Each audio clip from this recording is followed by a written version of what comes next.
Come and travel Koh Samui with us. If you're new here, welcome. We are travelling around Koh Samui as a family and sharing all of our hidden gems and finds with you. And if you've come along for the journey and you're watching on still, welcome back. On day 3 of our trip, we have decided to wake up early for sunrise on the beach. Needless to say, when we got to the beach, it did not disappoint. So this is the same beach that Hin Ta and Hin Yai are on. Just over these rocks that I'm walking towards, you will be able to see them. We started off our morning really early to catch sunrise on the beach before heading to Hin Ta and Hin Yai, making the most of our first full day in Koh Samui. We were the only ones on the beach at sunrise, and this is a very rare find because the hotel beach itself was a private beach. It was very small but very private, and that's what we like, especially when we're on a family getaway having a chilled out day, just exploring the area and getting to know our location. This was by far the nicest view to wake up to, and the hotel continued to live up to our expectations throughout the first day.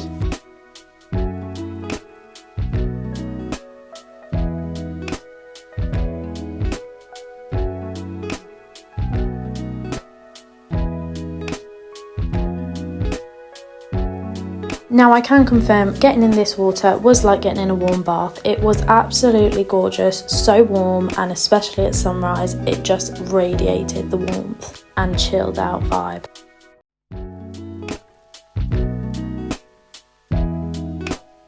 Once we had soaked in the full sunrise, we headed off out on our journey to Hin Ta and Hin Yai. From our hotel, this was only around a 5 to 10 minute walk. You will see a little sign with a side street and you follow it all the way down and it takes you straight to the beach where the rocks are. There is also some little shops on the way where you can get some coconut ice cream and some souvenir shopping if you wish. Now we went just after sunrise and it was absolutely dead. There was nobody around, it was really quiet. There was a couple of people that started to come a little bit later on after we got there, but essentially we had the whole beach to ourselves. So I would highly recommend going for sunrise, as this seems to be a quieter time to visit. So I've just got here and climbed up. We took a short walk from our hotel in Lamai. We've come to see how Hin Yai, Hin Ta, I think that's how you say it, which is grandfather and grandmother rock, because we were curious. So we've come down here quite early, and to be fair, there's only a few other people just over here, like on this rock. So I'm currently by this one, which is grandfather rock, and now I'm going to take a little stroll to the other one. So Grandmother Rock is a bit more of a walk out towards the sea, but it is a flatter walk, so it is easier to get to in that sense. You can actually see it from the rock that I'm stood on, so there's no need to actually go right down to the end of the rock if you don't want to.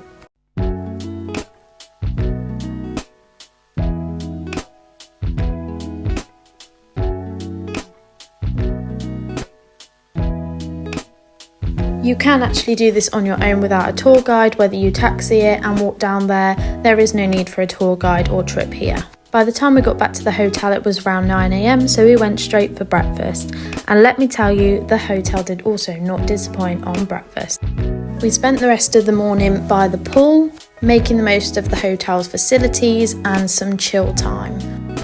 As it got warmer, we decided to take a walk out for lunch in the other direction this time and stumbled across the Red Temple, which is how we knew it wasn't far. It was only around a 5-minute walk from the hotel. So we had a wander around the Red Temple before heading down the road a little further to then stumble across the Michelin star restaurant we had seen a lot about. We decided to have our lunch in here, and it was the best decision we made. We got a beachfront setting, gorgeous views, sunshine, and some stunning food. I would highly recommend going to this restaurant, and I will put the name here and link it in the bio. It was such a beautiful setting and so reasonably priced, and the food was out of this world. So if you do get a chance to try this Michelin star beachfront restaurant, I would highly recommend doing so. These were some of the dishes we tried as we went for a light lunch, but it was more than enough for us to fill us. We then headed back to the pool for some relaxation. As you can see, our little girl absolutely loves being around the pool and chilling out and playing. We then got ready to head out on our next adventure for the evening. We're just walking to Lamai Viewpoint. As you can tell, I was really excited about this. So we're going to go up for sunrise, sunset. Yeah. We're going to go up for sunset, get some pictures, maybe some food. We'll see how we go.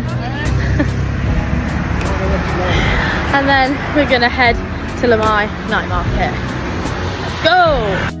So we headed up to Lamai Viewpoint. Although a longer walk from our hotel, it was still within walking distance, around 25 minutes to half an hour. You have to walk up the side street that you see the sign for it. At first it looks like there's nothing around, but you will be able to see it on the hill in the distance. And you just continue to follow this road up until you get to a little hut, which is where you will get your tickets to get the cable car like ride, but it's on a track and it's quite steep. But you will have to do a short walk up to the cable car too, and that is very hilly. So just bear this in mind when you are going to Lamai Viewpoint. So you can see in the distance the little hut I was talking about. It is signposted Lamai Viewpoint, so you can't miss it if you follow the road all the way around. If you go to there, they will give you tickets for the cable car, and then you can make your journey up to Lamai Viewpoint. The entry fee itself is 100 baht, but the cable car tickets are an extra 200 baht per person. It is an option to just pay the 100 baht entry fee and walk the rest of the way if you want to and don't want to use the cable cars. And they are open 9 AM till 7 PM. As you can see, there are many stairs on the walk up to the cable car. So when you get there, it takes you up the last little point. There is a little staircase there where you can walk up if you want to instead of taking the cable car, but we opted for the cable car as we had a toddler with us as well. You do get to see some amazing views on the cable car on the way up, so it is worth it for the views and a bit of a different experience into a viewpoint.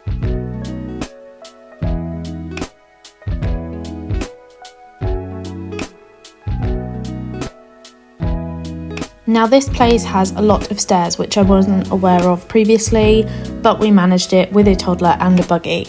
Just be aware there is no lift, so you will have to be able to climb all these stairs to get up to the viewpoint. The staff were very, very good and really lovely and helped us up to the top.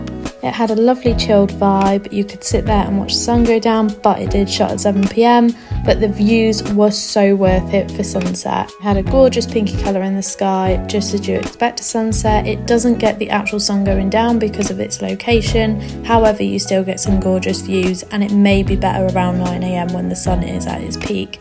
But I think it would be quite hot. So just bear that in mind where you're so high up, you would be in the sun most of the day. We did only really order drinks up here, but they were absolutely gorgeous. The cocktails were well worth the order. We did order some little picky bits like chicken nuggets and chips for our daughter. However, we didn't go much further than tasting that sort of food. But I would definitely recommend eating and drinking here, as it was a beautiful location and everything drinks and food wise seemed really good.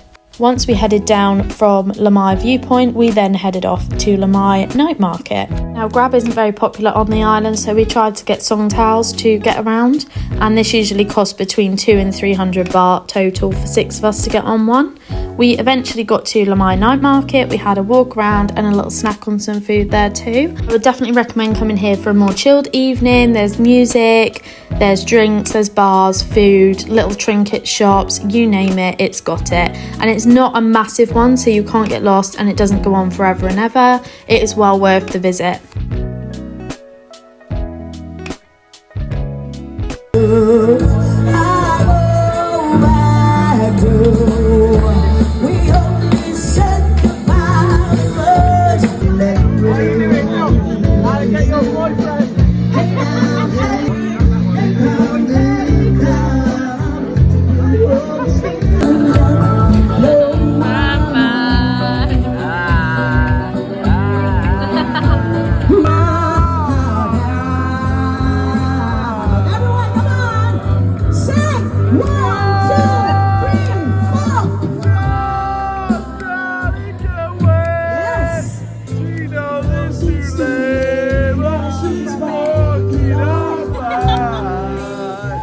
all in all, we found this little bar and it was such good fun, just sitting, chilling, listening to the local music and eating some Thai food and having some drinks.